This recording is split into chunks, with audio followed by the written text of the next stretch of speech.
Goeiedag allemaal. Mijn naam is Joël. Al 2,5 jaar actief bij CarCollect. En leuk dat jullie vandaag zijn ingelogd om de livestream van Slimmer Kopen op CarCollect bij ons te bekijken. Ik zie een aantal bekende namen uit Nederland, maar ook uit België. Dus dat is leuk om te zien. Een korte guideline voor jullie. Dit webinar duurt ongeveer 25 minuten. Ik doe eerst een kleine introductie, vertel jullie een aantal tips en tricks en dan gaan we eigenlijk het grootste gedeelte van de tijd bezig zijn met het CarCollect platform zelf. Waarom doen we dit webinar? Dat komt eigenlijk omdat we de laatste tijd best wel veel nieuwe kopers aansluiten en we af en toe de vraag krijgen van geef me eens wat tips en tricks om beter en slimmer te kunnen bieden en kopen op CarCollect. Dus welkom allemaal. De guidelines die we hebben opgesteld. Jullie kunnen reageren op de Q&A of eigenlijk live chatten met een van mijn collega's die achter de schermen ook actief is. Dat doe je eigenlijk door rechtsonder in het YouTube kanaal een account eventjes aan te maken zonder verdere verplichtingen. De interessante vragen worden gekoppeld en die zal ik aan het einde van het webinar centraal behandelen. Vous êtes francophone, cette vidéo sera bientôt disponible avec de sous-titres français. Mooi. We gaan eraan starten. Dus mocht je een interessante vraag hebben, nogmaals, zet hem in de Q&A. Dan behandelen we die eventjes achteraf. Ik ga mijn scherm met jullie delen. Het is een livestream. Het zou best wel kunnen dat je op de achtergrond onweer hoort. Want ja, het is live, dus daar hebben we geen invloed op. Maar ik ga met jullie het venster van CarCollect delen. En als het goed is, zien jullie nu mij rechtsonder en het beeld van CarCollect in het volledige scherm. CarCollect. Nou, de meeste van jullie kennen het. Een handelsplatform B2B op internationaal vlak. Ondertussen actief in 10 landen. Ik heb eventjes tussen de deelnemers gekeken. Het zijn voornamelijk Nederlandse en Vlaamse collega's die mee actief zijn. Ik ga jullie gewoon stap voor stap meenemen en jullie de tips geven om slimmer te kunnen kopen op CarCollect. Want als we kijken naar CarCollect, dan bestaat het kopen bestaat eigenlijk uit 3 mogelijkheden. Als je inlogt op CarCollect op de PC zie je eigenlijk dit altijd als hoofdscherm. Mocht je inloggen via onze applicatie, dan is de layout hetzelfde, maar dan is de applicatie eigenlijk meer onder elkaar opgebouwd, terwijl die op de webversie meer naast elkaar is gebouwd. Het hoofdscherm zoals jullie hier zien, het huisje en het autootje, dus de handelslijst om auto's aan te kunnen kopen. Nou, die handelslijst, je ziet het linksboven eigenlijk al, is opgebouwd uit 3 soorten veilingen. We hebben een algemene veiling, we hebben een remarketing veiling en we hebben een buy now veiling. De algemene veiling is eigenlijk de plaats waar dealers en concessies hun inruilvoertuigen eigenlijk op plaatsen. De markt afwachten, dus u als koper zult daar ook het meest actief zijn, verwacht ik. Het tweede gedeelte is de remarketing veiling. Nou, op dit moment staan er 211 auto's op de remarketing veiling. En het leuke aan die remarketing veiling is dat zijn auto's die zijn eigenlijk beschikbaar. Die zijn professioneel geïnspecteerd en zoals u ziet ook op de foto gezet. En die hebben een tijdslot eigenlijk. Nou, ik pak eventjes de bovenste Volkswagen Golf. Hierbij zien we eigenlijk dat hij nog 4 dagen, 20 uur en 26 minuten open staat op de veiling. Ik ga jullie straks in detail uitleggen hoe je dus kan bieden op zo'n auto. En geef ik daar ook bij wat enkele tips en tricks. Maar ik ga eerst eventjes verder met de verschillen tussen de verschillende soorten veilingen. De buy now veiling hebben we ook. En de buy now veiling, de naam zegt het eigenlijk al. Stel dat ik nu in de markt ben om op dit moment een auto aan te kopen. Dan werkt het eigenlijk net als heel veel andere webshops. Je klikt op koop nu of bieden. En ik kan dus de gele Volvo EX30 op dit moment voor €27.000 direct kopen. Ook daarbij geldt dat we een tijdlijn hebben die eigenlijk op het gemakje afloopt. En het voorbeeld nu van de Volvo is dat die nog 3 dagen en 3 uur open staat. Ik kan ook daarop bieden. Want stel dat ik denk, nou, ik vind 27.000 iets te veel. Ik wil er €26.750 voor bieden. Dan kan dat ook. Dan is het aan de verkoper om dat te accepteren of niet. Dus zoals gezegd, 3 soorten veilingen. Het algemene aanbod, ik laat het jullie nog even zien.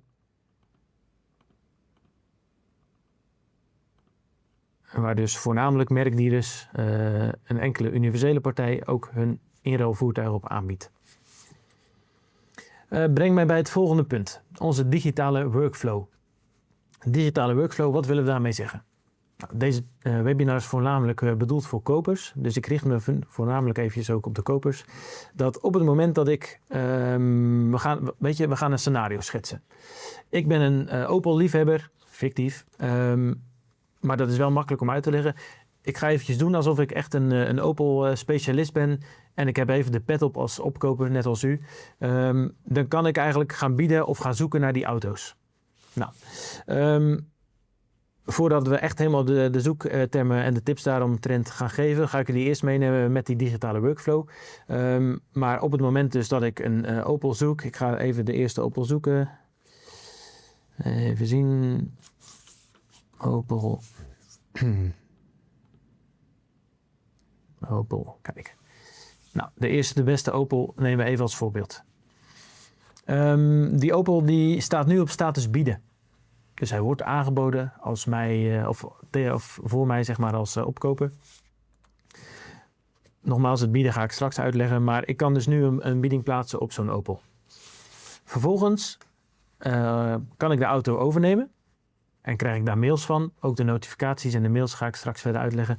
Maar krijg ik een mailtje, proficiat autobedrijf Joël, jij hebt deze Opel heb je gekocht. Nou, jullie weten het, de levertermijn van sommige auto's kan iets langer zijn dan bij andere. En zie je eigenlijk altijd op de eerste pagina ook al van, oh, deze wordt op 7 juli, wordt die binnen verwacht. Ik ontvang een mail, gefeliciteerd, je hebt deze auto gekocht en je kunt hem tegen 7 juli kun je hem verwachten. Nou, vervolgens wordt hij bij binnenmelden wordt die gezet. Ik ga het merk Opel eventjes uitzetten. Even kijken. Logisch, ik heb op dit account natuurlijk nog geen auto gekocht. Dit is een fictief account. Maar de auto gaat naar binnenmelden. Wat wil binnenmelden zeggen? De nieuwe auto bij de dealer of de concessie wordt geleverd. En de Opel die we net in beeld zagen, die wordt dus binnengemeld of ingenomen. Nou, op dat moment krijg ik opnieuw een melding van gefeliciteerd, de auto is binnengekomen. En je kunt de factuur eigenlijk op korte termijn kun je die verwachten van de verkopende dealer.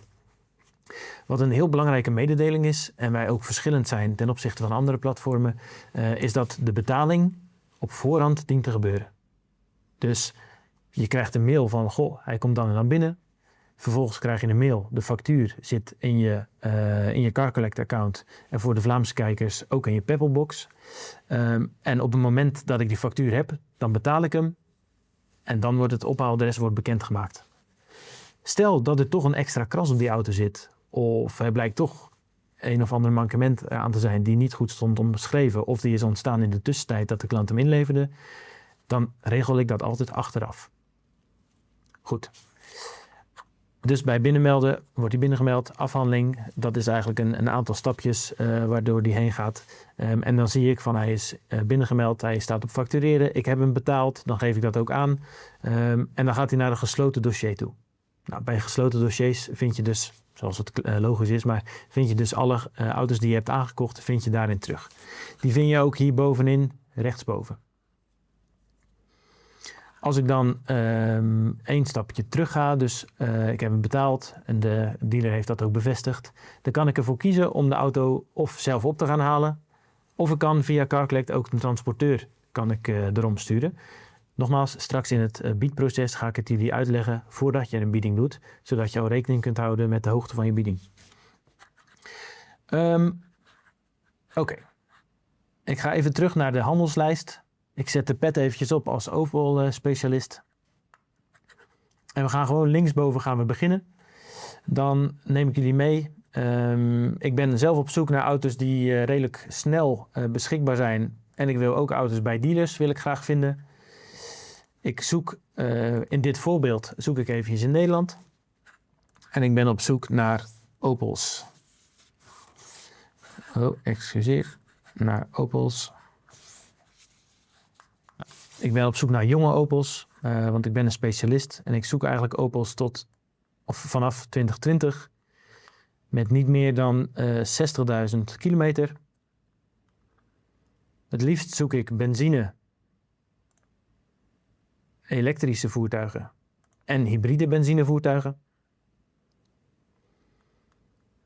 Een transmissie. Ik merk dat er de laatste tijd veel vraag is naar automaten, dus ik zoek ook automaten. Nou, op deze manier zorg ik er eigenlijk voor dat die 11.000 auto's die op dit moment online staan, dat die voor mij als Opel-specialist eigenlijk gespecificeerd worden met de meest interessante voertuigen voor mij. Nou, u zag het net al, ik had een klik of 10 denk ik om met deze filters tot dit aanbod te komen. Dat wil ik natuurlijk niet elke dag doen. Want tijd is geld en geld, ik hoef het jullie niet uit te leggen. Je kunt dus hier onderaan kun je heel gemakkelijk een zoekopdracht opslaan. Nou, ik ga het jullie laten zien. Dit zijn dus bijvoorbeeld Opel modellen met 60.000 kilometer van 2020.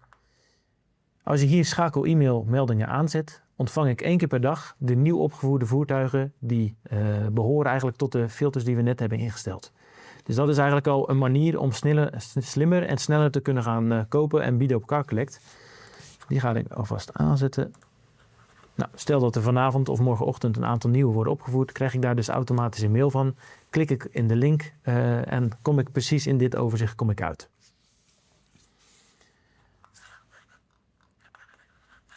Ik ben altijd onderweg eigenlijk om auto's op te halen. Ik ben best wel druk overdag. Dus ik spreek ook best wel veel inkopers die zeggen van goh, ik maak gedurende de dag eigenlijk een favorietenlijstje die ik dan 's avonds of op een rustige moment eigenlijk eventjes terug bekijk om ze dan op prijs te gaan zetten. Nou, ga ik jullie ook laten zien hoe dat werkt. Ik ben voornamelijk op zoek naar Mokka's, Crosslands en Grandlands. Nogmaals, even als voorbeeld. De telefoon gaat, ik beland per ongeluk terug op het homescherm en denk oei, waar zijn nu de auto's die ik vanavond op geld wil zetten? Nou, heel simpel, ik ga terug naar de handellijst en ik ga hier linksbovenaan bij mijn CarCollect, ga ik bij de favoriete voertuigen eventjes zoeken. En dan denk ik, ja, deze wil ik op geld gaan zetten. Op het moment dat ik een bieding ga doen, dan heb je ook linksboven altijd de voertuigen die je op status bieden hebt staan. Want het gebeurt ook wel eens dat auto's geannuleerd worden. Ga ik jullie straks uitleggen.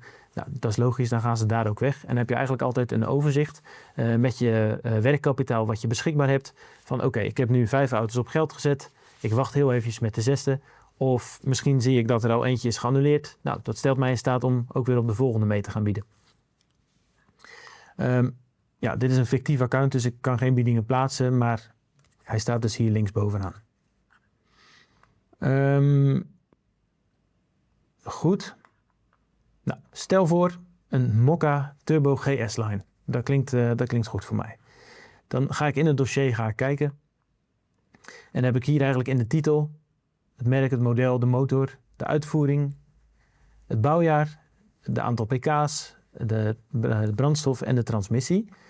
En hier een aantal basisgegevens. Dus het chassisnummer, de verwachte binnenkomstdatum, de euroklasse, de uitstoot, etc. Nou, hoe is zo'n dossier dan opgebouwd? Hier aan de rechterkant heb je een aantal foto's. Die worden volgens een vast stramien eigenlijk via AI worden die gekoppeld. Van het interieur, de kilometerstand, het interieur. Nou, de extra opties die de auto heeft, zijn laatste onderhoudbeurt. En hier een schade. Nou, op het portier linksachter zit dus een kras. Aan de linkerportier zit een kras en een kleine velgschade. Die vind ik in het dossier, vind ik hem ook altijd terug onder de schades. Dan wordt er zit ook nog een sterretje in de voorruit. Oké, dus nou, dit kost me €350. Dit is bij te lakken met een lakstiftje. De voorruit is kleiner dan €2, dus daar ga ik ook niks aan doen. En het herstellen van die velg kost mij, ik ken nog wel iemand en die doet dat bijvoorbeeld voor €150. Nou, 350 en 150 is voor mij €500 kosten om die auto in showroomstaat te krijgen. Dus dat neem ik alvast mee. Even kijken, zie ik verder nog rare dingen? Nee, er zijn geen omschrijvingen voor de rest van schades gemaakt. Nou, het ziet er mij wel een auto uit waarvan ik denk, ja, die past mij. Dan komt eigenlijk het bieden. Als ik op bieden druk, opent eigenlijk een pop-up scherm en krijg ik altijd nog eens de mededeling dat het gaat om een personenvoertuig. In dit geval is het een margevoertuig. En ik heb weten jullie niet. Maar ik heb bijvoorbeeld net op Gaspedaal en Autoscout gekeken. En ik vind zo'n auto verkoopwaard, het is allemaal fictief, maar bijvoorbeeld €19.950. Nou, dat is dus de prijs waarvan ik denk, oké, daar kan ik hem ook voor in de rij zetten. En daar kan ik hem goed voor verkopen. Nou, jullie weten, er zitten een aantal schaters op die ik heb meegenomen in mijn berekening. Een slimmere manier om te bieden op CarCollect is het instellen van een top-down berekening. Nou, hoe werkt dat? De top-down berekening, deze staat dan op onze eigen naam, maar je kunt hier de verkoopprijs invullen. Nou, ik zei jullie net, fictief €19.950. En alle velden die hier donkergrijs zijn ingevuld, die kun je dus eigenlijk volledig zelf creëren in je eigen account. Ik ga straks even laten zien hoe je dat doet. De levertijd, die past hij aan. Dus hij geeft aan, over 16 dagen komt de auto binnen. We werken altijd met een minimaal aantal staardagen van 90 dagen. Nou, nogmaals fictief, maar het rentepercentage op je voorraad is 7% en we willen 1% afschrijven per maand. Ik heb altijd een vast margepercentage van 12%, maar je kunt ook zeggen nee, ik werk altijd met €1000. De werkplaatskosten voordat de auto binnenkomt, zeker bij de 1.2 motoren, laten we hem even snel door de werkplaats gaan. Onze poetsen die rekent €150 en de garantiekosten die hebben we uitgerekend en die zetten op 250. Nogmaals volledig naar eigen gelang in te vullen. En de handmatige correctie, nou, dat is in dit geval die €500 schade. Dan kan ik hier berekenen dat de klantprijs, dus de inruilprijs richting de klant op dit voertuig neerkomt op €15.250. Indicatief, maar het versterkt eigenlijk je eigen gevoel op de €19.950 die je zelf hebt gezien op internet. Nou, ik ben deze week toevallig alleen op de zaak, mijn collega's op vakantie, dus het is voor mij eigenlijk moeilijk om de transport eigenlijk te regelen. Dus wat hebben we ingebouwd? Een transportmodule. Die transportmodule gaat er eigenlijk op voorhand vanuit van oké, bereken eventjes wat dan zo'n auto kost om van autobedrijf X naar in dit geval het hoofdkantoor van CarCollect te brengen. Het gaat om een SUV en het afleverlocatieadres is van Team CarCollect. Dan kun je hieronder berekenen van oké, dat kost mij in dit geval €162 exclusief de BTW. Daarnaast wil ik ook nog eventjes zien wat de markt doet. Ik heb zelf mijn onderzoek gedaan op Autoscout en op Gaspedaal. Die €19.950 is de verwachte verkoopprijs. Maar wat zegt JP Cars? Nou, binnenkort kun je bij JP Cars ook een aanvraag doen als koper. Daarover komt later meer informatie en kan ik nog niet zoveel zeggen. Maar je kunt dus hier dan een aanvraag doen. En je ziet, nou, ik zat er niet ver vandaan. De verwachte verkoopprijs ligt rond de €18.000. De ETR, dus de omloopsnelheid van die auto is 4, dus het is een courante auto. En ITR is eigenlijk de interne omloopsnelheid. Nou, ik werk vanuit het CarCollect account, dus we hebben geen interne omloopsnelheid. En de APR wil eigenlijk zeggen de betrouwbaarheid van de data die hij heeft opgehaald. Nou, 5, dat is het hoogst haalbare, dus er zijn heel veel Opel Mokka's GS-line die vergeleken kunnen worden. Dus hier breekt hij terug dat een top-down waarde van 14.191 eigenlijk een mooie inruilprijs is voor die klant. Maar geen rekening gehouden met de fictieve €500 kosten. Dan heb ik eigenlijk voor mezelf wel berekend, oké, €500 schade, €168 plus BTW voor de transport. Maar ja, ik weet bij mij in de regio gaan de mokka's eigenlijk wel goed. Dus ik ga een bieding doen van, wat zullen we zeggen, wat hadden we hier gezegd, €500 kosten. Even kijken. De verkoopprijs was €19.950 fictief en €500 schade. Nou, 15.2. Ik ga hem dan op €15.000 zetten. Dus ik zet €15.000 neer. Hieronder zie je eigenlijk al gelijk de totale kosten van CarCollect. Dus wat houdt dat in? Op het moment dat ik bij deze partij deze Opel aankoop, dan betaal ik €15.000 voor de auto. Maar in totaliteit 15.099 inclusief BTW. Omdat bij elke auto die je aankoopt betaal je €82 exclusief BTW voor de auto aan te kopen via ons systeem. Hier rechts heb je ook de prijsopbouw. Dus zie je voor de Nederlandse collega's dat de bruto inclusief BTW en BPM €15.000 is. Voor de Vlaamse collega's en kijkers is het, daar bied je gewoon altijd netto en heb je geen BPM-belasting. Dus daar bied je €15.000 in de BTW en €82 exclusief BTW komt daar standaard bovenop voor de CarClass. Dus in totaal betaal je net geen €15.100 om deze auto aan te kopen. Ik wil wel eens weten, want ik ben nieuw op CarCollect en ja, ik heb wel heel veel ervaring in de automotive en ik koop heel veel auto's, maar ja, dat systeem is nieuw en ik wil eigenlijk mezelf eens uitdagen om eens te ontdekken van hoe doe ik het nu ten opzichte van andere bieders. Nou, daar hebben we de botindicatie daarvoor ontwikkeld. De botindicatie kun je opvragen bij het plaatsen van een bieding en daarop krijg je een groen, een oranje of een rood bolletje. Als ik nu €15.000 bied en ik zit in de groene bolletjes, dat wil zeggen dat ik op plaats 1, 2 of 3 op dit moment sta. Stel voor dat ik morgenochtend kijk, kan het zijn dat ik een oranje bolletje heb, omdat ik ben overboden. En dan sta ik dus op plaats 4, 5 of 6. Plek 7 of lager, dat wordt een rood bolletje.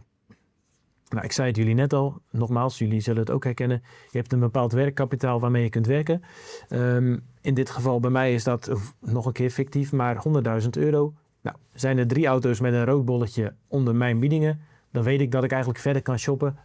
Want ja, dan is de kans heel klein dat die auto voor mij weggelegd is. Als ik dus hier nu op bevestig zou drukken, dan vind ik aan de rechterkant hier het bod wat ik heb geplaatst. Nou, jullie weten, je vindt hem ook terug als we terug naar de handelslijst gaan. Bij mijn CarCollect en mijn biedingen. Goed. Dus we hebben verschillende mogelijkheden dus eigenlijk als hulpmiddel om je excuseer. We hebben dus verschillende hulpmiddelen om je bod, om dat eigenlijk goed overwogen te plaatsen. Met JP-cars, met Indicata, met een top-down calculatie, een transport berekenen, een biedcoach, favoriete zoekopdrachten instellen. Maar hoe nu verder? Dus ik heb een bieding gedaan en nu? Nou, zo'n auto die staat een aantal dagen hier online op CarCollect. Aan de andere kant gebeurt er van alles, want de klant bij de verkoper die gaat nog eens een testrit maken, die komt toch nog eens terug voor de kleur. En op dat moment wordt de auto bevestigd of misschien niet. Nou, welke scenario's hebben we dan? Excuseer. Welke scenario's hebben we dan op het moment dat je een bieding hebt gedaan en je wilt weten van, heb ik hem nu of heb ik hem niet? Nou, wij werken met mails. Nou, de meest vervelende mail is, het gebeurt natuurlijk wel eens dat je een mail krijgt van, bedankt voor het meebieden. Het voertuig is geannuleerd, want mevrouw Janssens die in de showroom kwam, die heeft gekozen voor een ander merk, dus de inruiler bij ons gaat niet door. De tweede mail die je van ons kunt ontvangen is van, Joël, bedankt voor het meebieden.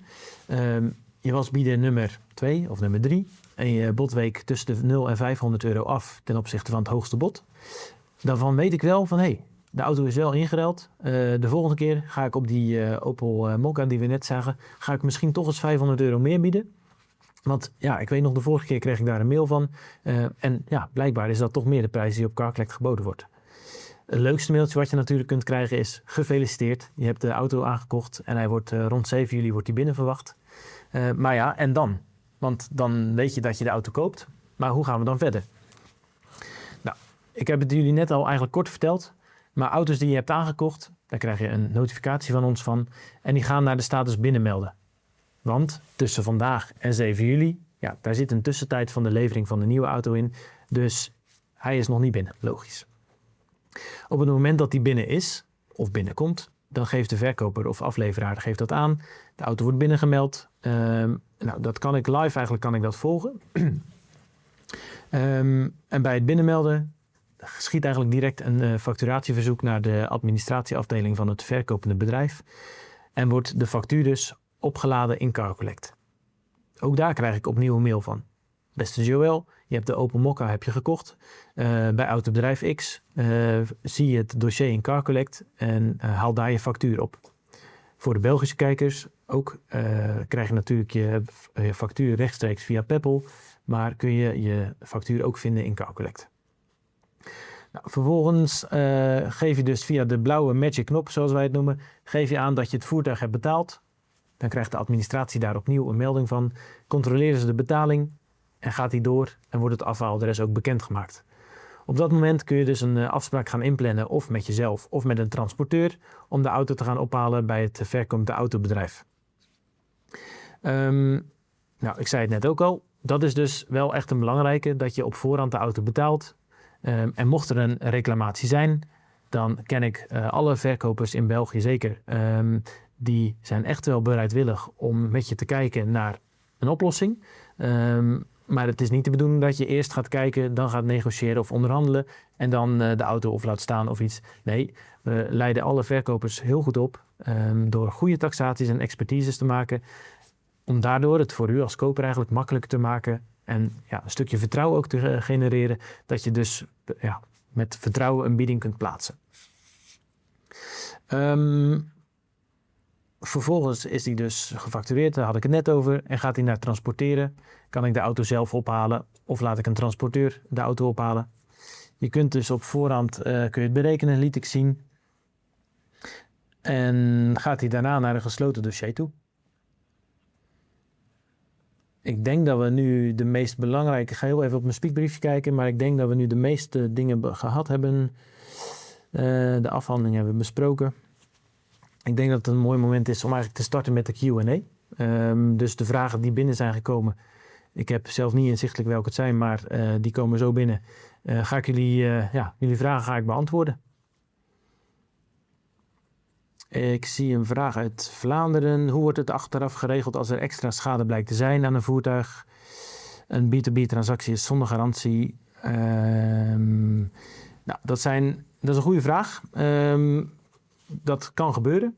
Als er meer schades aan een voertuig zijn, of in de tussentijd dat een klant met de auto een klein accidentje heeft gehad. Eigenlijk is het zo dat een koper van dat voertuig gewoon altijd het gesprek kan aangaan met de verkoper. Nogmaals, ik ken alle verkopers in België. Die zijn echt bereidwillig om met een koper eigenlijk het gesprek aan te gaan. En de preferentie, zijn alle... Nou, dat is ook een goede vraag. Nee, dat is het niet. Je kunt dus voor andere kijkers, zijn alle auto's die ik zie, zijn die al overgepakt of ingeruild? Nee, niet allemaal. Mocht je op zoek zijn naar ingeruilde auto's, vind je dit terug bij de remarketingveiling. Dat zijn dus einde lease auto's of ander soort auto's. En hebben we een aantal aanbieders in Nederland, maar ook in België, die enkel ingeruilde voertuigen aanbieden. Mocht je nu willen weten wie dat zijn, stuur me dan een mailtje en ik zal mijn mailadres straks eventjes met jullie delen. Dan nog een vraag uit Nederland. Hoe zorgen jullie ervoor dat verkopers een goede conversie hebben? Als ik bied, wil ik ook wat auto's kunnen kopen. Ja, logisch. Nou, we trainen, zoals gezegd, heel veel verkopers om het goed gebruik van CarCollect te gebruiken. Hoe trainen we ze dan? Nou, dat doen we enerzijds door goede taxaties aan te leren. En voor jullie als koper is het belangrijk, want die vraag krijg ik ook wel eens van, goh, ik bied wel eens, maar ik win niks. Nee, eigenlijk moet je gewoon consistent bieden met de annuleringsmails die je krijgt of de mails van, goh, je was bieden nummer zoveel. Nou, daar kun je jezelf eigenlijk slimmer mee gaan maken. Daarnaast ook het gebruik van de top-down calculatie. Ja, ik denk dat we best wel wat tips en tricks hebben. Mocht het nu te snel gaan of mocht je zeggen van, goh, het is mij toch niet helemaal duidelijk, dan maken we graag een afspraak of ben ik bereikbaar ook via mail.